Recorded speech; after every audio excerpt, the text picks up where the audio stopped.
నమస్తే, నా పేరు Shivaji. Welcome to Shivaji studio. ఈరోజు మన టాపిక్ డిప్యూటీ చీఫ్ మినిస్టర్ ఎంత పవర్ఫుల్ అనే టాపిక్ మీద చర్చించుకుందాం. మీకు ఈ వీడియో నచ్చినట్లయితే లైక్ చేయండి, షేర్ చేయండి, ఛానల్ మాత్రం సబ్స్క్రైబ్ చేసుకోవడం మర్చిపోవద్దు.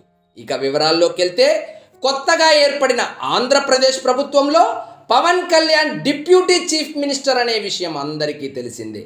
అసలు డిప్యూటీ చీఫ్ మినిస్టర్ అంటే ఏమి, దాని ఆవశ్యకత ఏమిటి, పవన్ కళ్యాణ్కు జనసేన పార్టీకి ఈ పదవి రాజకీయంగా ఎంత ఉపయోగపడుతుంది అనే విషయాన్ని నాకు అర్థమైనది మీకు అర్థమయ్యేటట్లు వివరించే ప్రయత్నం చేస్తా.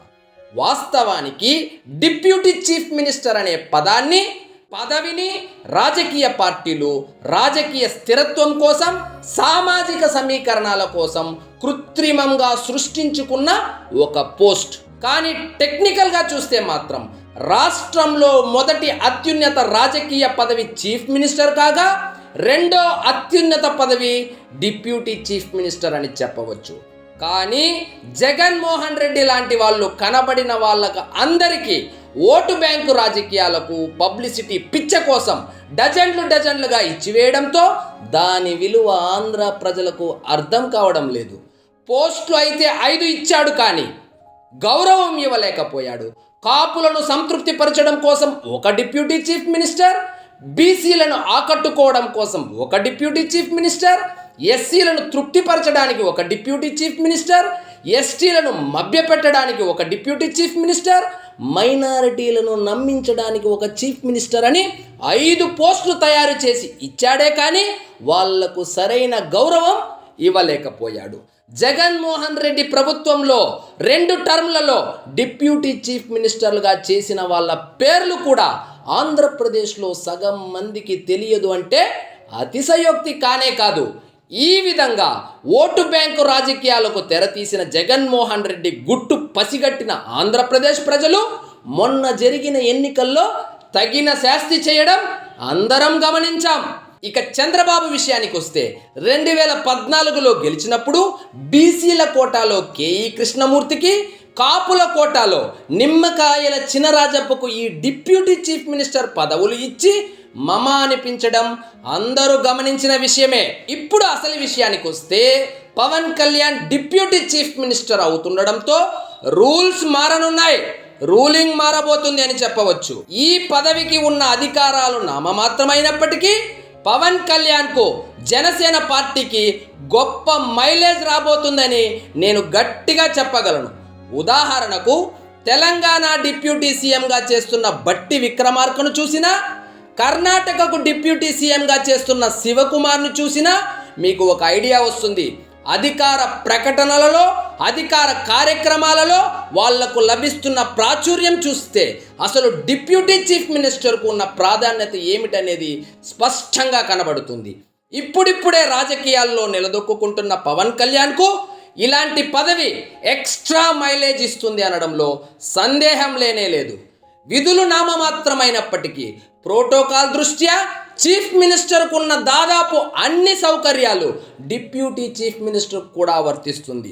ఈ పోస్ట్ కాకుండా కేవలం ఏదైనా మంత్రి పదవి మాత్రమే తీసుకుంటే ఆ శాఖకు సంబంధించిన కార్యక్రమాలు మరియు ఆ శాఖకు సంబంధించిన ప్రకటనల్లో మాత్రమే పవన్ కళ్యాణ్ కనపడి ఉండేవాడు. కానీ మంత్రిత్వ శాఖతో పాటు డిప్యూటీ చీఫ్ మినిస్టర్ కూడా కావడం చేత అన్ని అధికార కార్యక్రమాల్లో, ప్రకటనల్లో చంద్రబాబుతో పాటు పవన్ కళ్యాణ్ కూడా పాలు పంచుకోనున్నారు. వీటితో పాటు అధికార భవనము, వాహన శ్రేణి, ప్రత్యేక సెక్యూరిటీ తదితర ప్రోటోకాల్ సంబంధించిన సౌకర్యాలు ఇతర మంత్రుల కంటే అదనంగా చీఫ్ మినిస్టర్కు దాదాపు సమానంగా చేకూరనున్నాయని చెప్పవచ్చు. ప్రతిరోజు అధికార ప్రకటనలు టీవీల్లో, న్యూస్ పేపర్లో రావడం ఆనవాయితీ.